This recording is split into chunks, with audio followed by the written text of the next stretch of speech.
Yeah, let's have our seat in the presence of the Lord. And I want to appreciate every one of us for paying the time of price to enjoy the teaching that God is giving to us in this season through this ministry. And I pray the grace of the Lord will not depart from your life in the mighty name of Jesus. We are starting another teaching entirely, which are titled Understanding the Move of the Spirit in Time of Faith and in Time of Wisdom. The understanding of the move of the Spirit in time of faith and in time of wisdom. Because that's one of the major things you need in the body of Christ to travel far in the Spirit. In order for you to be relevant in life, you must take a step of faith and you must be able to act in wisdom.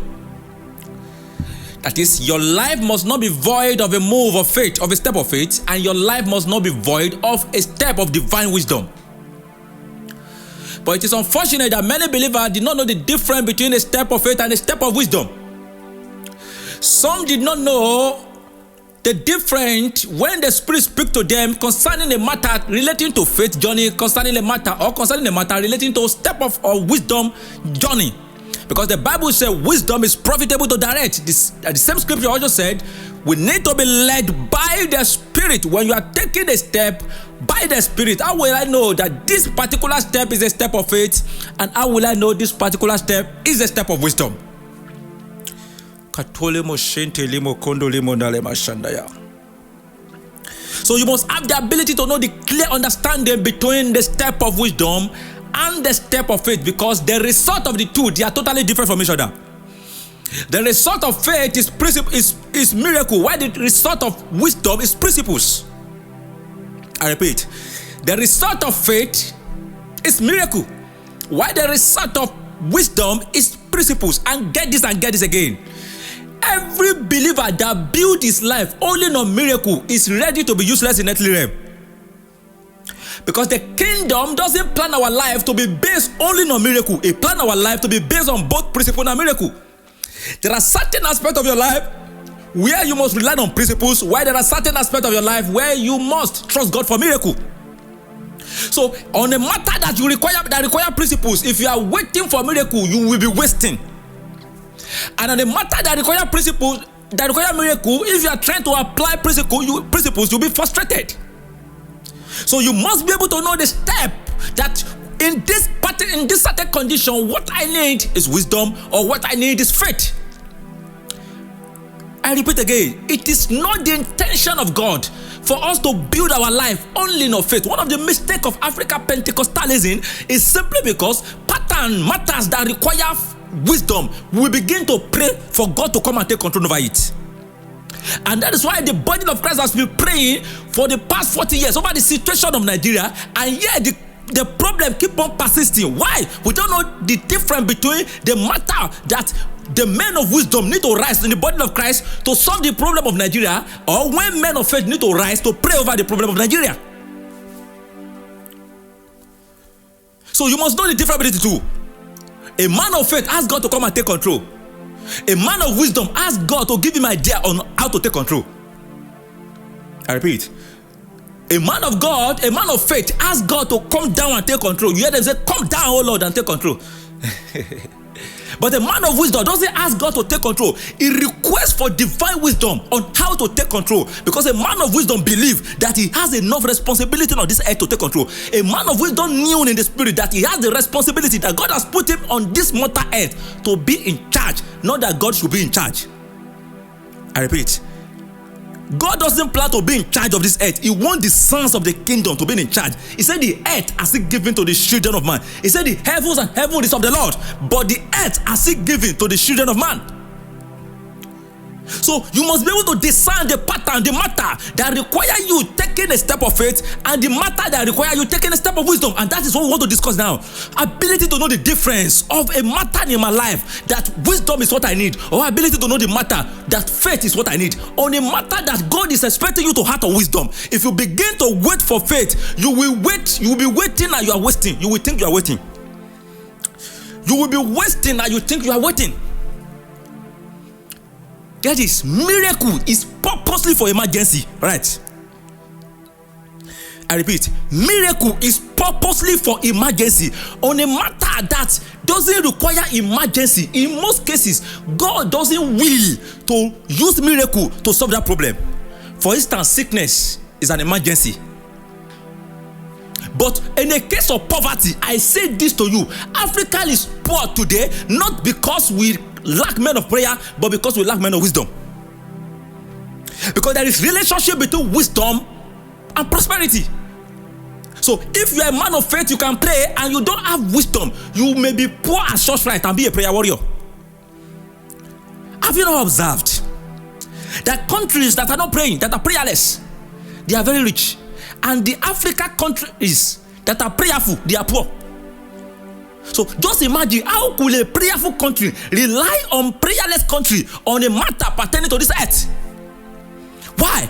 They understand how to use their thinking faculty. We suspend our thinking faculty and be trusting God to come and take control of what we have been ordained to take control over. I don't know if I'm talking to somebody. When a matter is poverty, when a matter is frustration, when a matter is confusion, in most cases what you need is not faith, it is wisdom. It is when the case is emergency that God wants you to rely on miracle, because God doesn't plan to govern this earth by miracle. He plans to govern this earth by principles. Proverbs chapter 3 verses 17 to 19, it says, by wisdom the earth is built, and by understanding the earth is established. If God built the earth by wisdom, why will you be trusting God for miracle over your business? God built the earth by wisdom. Why don't you know that you need to trust God for principles, for techniques, for divine wisdom on how to establish your business and enter into multinational with that same business? When you're supposed to begin to read books that will expose you to a certain dimension of wisdom, you're on the mountain praying for supernatural breakthrough.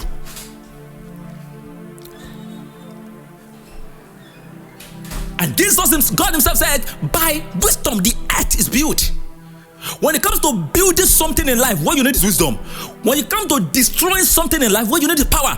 God doesn't build this earth by power. He built this earth by wisdom. But whenever God wants to destroy anything, he destroys it by power. So power is a tool of destruction, while wisdom is a tool of building things pertaining to earth and pertaining to the kingdoms. So you destroy the kingdom of darkness by power, but you establish the kingdom of God by wisdom. If you have power and you don't have wisdom, you cannot establish a ministry in this kingdom. That ministry will collapse. Most of the ministries that are putting reproach to the body of Christ in today, they are ministry funded on power, but they lack wisdom. Because in this kingdom, both in the realm of the spirit and in the physical realm, a man or a spirit doesn't build things by power. They build things by wisdom. The intention of God is for us to be a man of wisdom. But it's unfortunate that the body of Christ, we are busy crying for power. I say this to you today. From Genesis to Revelation, there is no scripture that said the body of Christ to cry for power. Power doesn't come because you cry for it. It comes because of your assignment.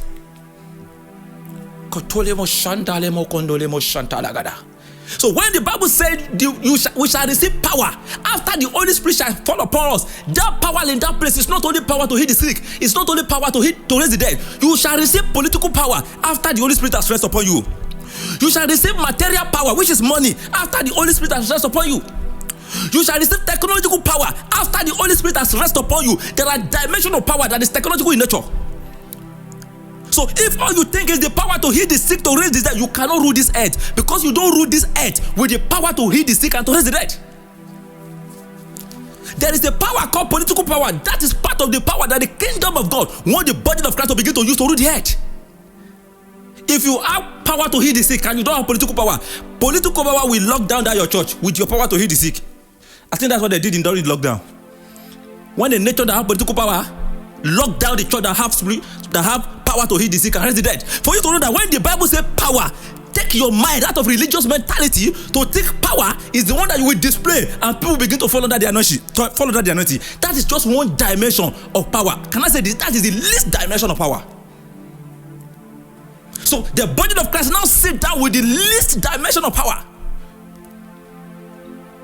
because those are the power pertaining to things of godliness. But when it comes to things of life, when it comes to being relevant to this life, when it comes to being a salt into this earth, there are certain dimensions of wisdom that must begin to find expression in your life. Can I say this? Wisdom is a principal tense. Wisdom itself is a dimension of power.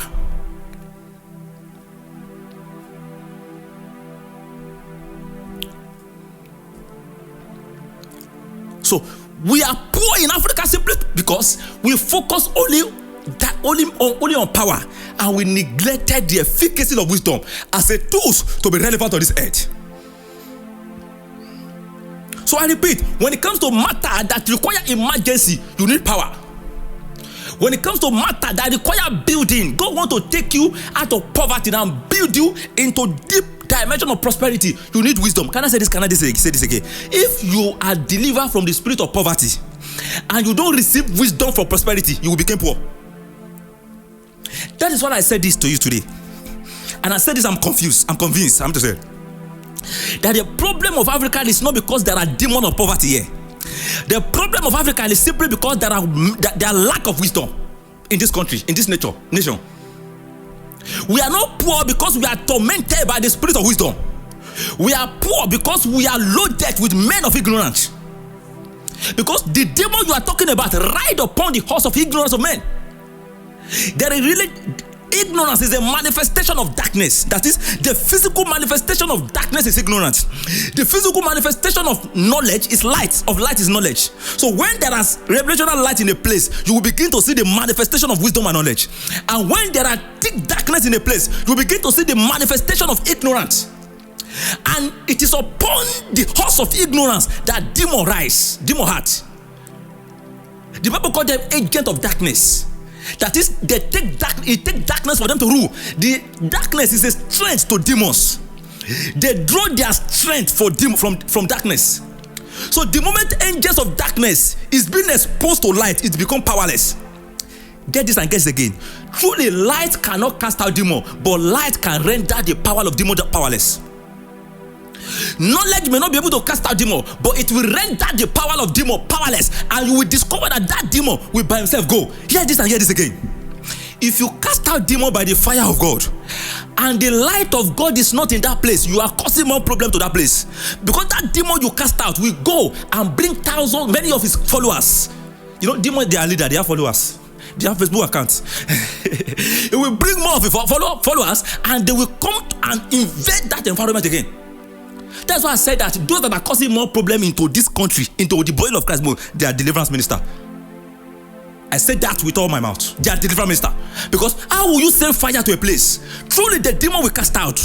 Truly share will break. It will reduce the economy of the church, because the church will have to replace that chair again. But the life that fell under the anointing, as long as their life remain ignorance, you have exposed them to more danger. Because those set of people, more demon will come to their life.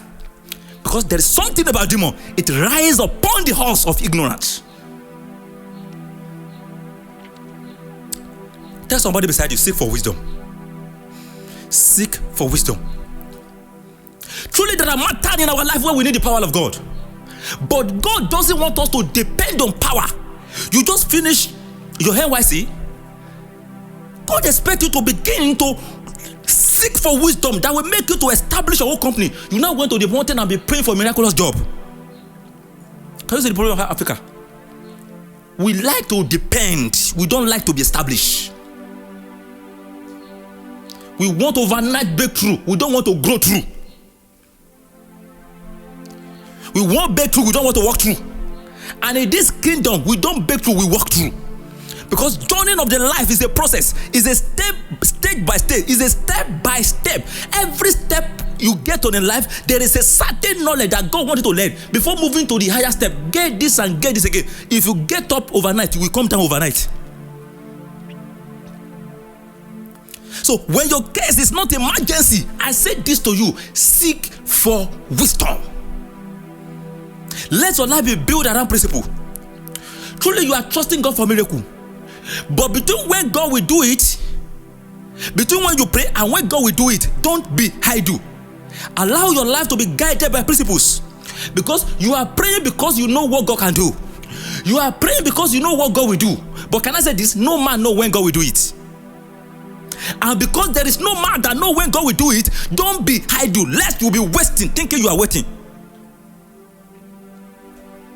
Because you may think you want God to do it now. I say this to you again and again. Your time is different from the time of God. Earthly calendar is different from heavenly calendar. You are building your life around the protocol and the principles that govern the earthly calendar. They tell you that by so and so time you must be married. By so and so time you must be in the school. By so and so time you must have a car. By so and so time you must build a house. So you now use that principle and bring it into the protocol of the kingdom to begin to pray, thinking God should come down now at your own time, at your own will. I say this to you, it won't work. Because that is not the protocol that eternity has put in place for us to ride on in this kingdom. Hear this again. So we pray because we know what God can do. We pray because we know what God will do. But there are many matters we don't know when God will do it. As long as the matter is not sickness, the matter is not bringing them back to life. So we don't know when God will do it. It is only sickness we trust God now. It is when somebody died and we want him back to life, that we trust God now. Aside from those two cases, I say this to you again: no man knows when God will act. So because you only know what God can do, you only know what God will do, you don't know when God will do it. Don't build your life on miracle. Build it on kingdom principles. Get this and get this again. When I mean don't build your life on miracle, I don't say you should rely on your own intelligence. Because we have three kinds of intelligence in this kingdom. Number one, we have common sense. Two, we have uncommon sense. And three, we have out of sense. Hear this and you get this again. So, what I say, I didn't say you should act on common sense, which is the popular opinion of man. What I'm trying to say is that out on the sense of God, seek for divine wisdom. What step do I need to take? What do I need to do? And I do advise people, there is no problem you are passing through in life that the answer is not in the book. There is no problem you are passing through in life that God has not hidden the answer in the book. Lock yourself inside house for 4 days or 5 days. Just get 2 or 3 bread with a pure water and a butter. Lock yourself inside house. You are not fasting. You only want to seek wisdom. All you just need is to avoid distraction. All you just need is to be separated and lock yourself inside house with those spiritual material that address the area where you need solution. Begin to devour. Begin to read those books. Before you know what is happening, the eyes of your understanding will begin to open on a step to take. Africa remain poor today because we don't read. We now allow some religious leader to build our prosperity on tithing, first fruits, and what again? And sowing seed. Bill Gates doesn't sow seed. Bill Gates doesn't pay tithe. The profit that is coming from the company of Bill Gates is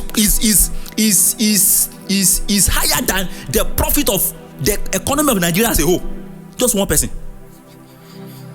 The founder of Facebook, his profit per year is more than the profit of Africa. It's more than the profit of Nigeria as a whole. Combine all the company in Nigeria together, their profit, the profit of Facebook, singular man, is more than the profit of all the company in Nigeria as a whole. He didn't pay tithe. Those are men that use their wisdom. Those are men that separate themselves and enter into a realm where they have a encounter with a certain spirit which we don't know the name, and that spirit illuminates them into a certain dimension of supernatural. Get this again. It is not only believers that have access to supernatural.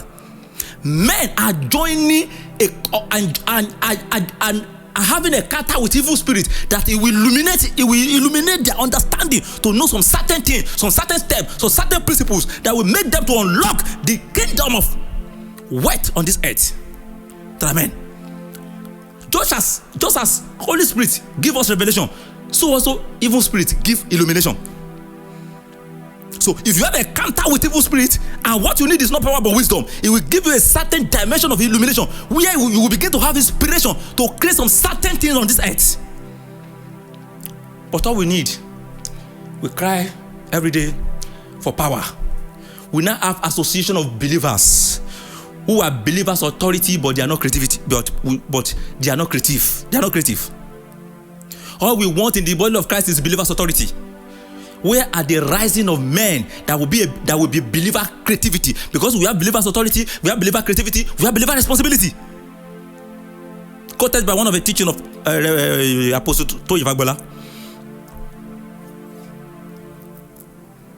So if all we want is believers authority and we don't rise to raise men who will enter into believers responsibility and believer creativity, can I say this to you? I pity the next 40 years that what will happen to the body of Christ in Nigeria, because we can't continue in this way. All we want is power. We cannot continue in this way. We need the rising of men who will understand the technology of wisdom and use the principle of wisdom to attain some certain excellence and result in this kingdom. We need the rising. Wisdom is the principal things. Don't we trust God for power? Yes. Don't we need miracle? Yes. But not on all cases. Don't pray over a matter that God wanted to seek wisdom for. And don't seek wisdom over a matter that requires prayer. Know the difference between two. And how do you know a matter that requires miracle? A matter that is emergency. You are the Red Sea. Pharaoh at your back. The Red Sea at your front. That time you need miracle. But if pharaohs are not coming, there are technology that will divide the Red Sea.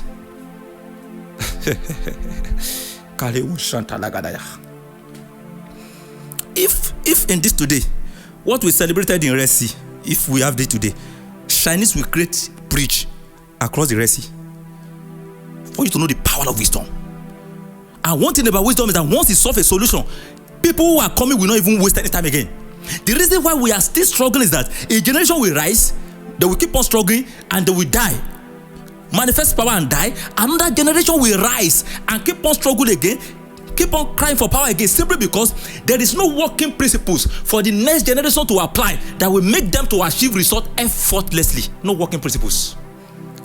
Because when you get to a river and there is no bridge, once you construct a bridge and you pass over, that bridge remains, and people that are coming do not need to pray again. All they just need is to apply the principle, enter the bridge and pass over. But if you get to the bridge and you pray for supernatural hand to cross the Red Sea, truly the Red Sea will divide, but the Red Sea will close again. What about your generation coming behind? What will happen to your generation coming behind when they get to that same Red Sea? So the generation coming behind, once they get to that Red Sea, they will start praying again. The rest will divide, they will go. Another generation will rise again, they will start praying again. The rest will divide. Why can't we have a generation that will rise and seek God for wisdom and create a bridge on the Red Sea? Then so that when a generation coming behind will pass through the Red Sea and they won't have any problem. Can you see the problem of Nigeria now? A revival broke up in the 80s. And for good 40 years, we are busy crying for power. And another generation is rising again. There is no working principle that believer can ride upon to survive in ministry and in life. With all we want, all we need, all we do is sowing seed, pay tithe, and first fruit. At the same time, get frustrated. We now have thousands of believers who are frustrated. But there is no why. There is no working principles that they can ride upon to succeed. And I challenge the youth of this generation. It becomes pity when I see a generation of youth again who begin to cry for power. 24 hours prayer chain, 72-hour prayer chain. We need believer who will start 22 hours thinking chain. 24 hours thinking chain. They will lock themselves in a place, play a cool atmosphere of music, and begin to meditate. Navigating in the realm of the spirit for dimension of wisdom that will be a solution to their problem and the problem of the generation coming behind. Because one thing about wisdom is that once it comes, it doesn't only solve your problem, it solves the problem of those coming behind you. But if all you want is power, it will solve your own problem. You will become the champion in your generation. Thousands of believers, a coward believers, thousands of powerless believers. You will not just be organizing a crusade, a camp program. You will come there for 7 days, call it supernatural breakthrough. They will come next year again, come there in a place, call it supernatural divine favor. You do that one for 30 years. You think when you look back and you will discover that there is no set of men that in that program that could be able to rise and become strange and supernatural in life. You will now die and be looking for who to succeed you. Because you don't raise any man. You are only feeding them, you don't raise them. You are only feeding them, you don't raise them. So they are not looking at you as a Moses. We don't need Moses in this kingdom. We want every believer to rise at different dimensions of supernatural. Some people operating in power, some operating in wisdom. Those operating in power will begin to solve cases that are emergency, while those operating in wisdom will begin to lay a principles for generation coming behind, not to fall into that same problem again and again. I challenge you, the youth, with all that getting, get wisdom. See you in the rest series on the difference between the faith level and the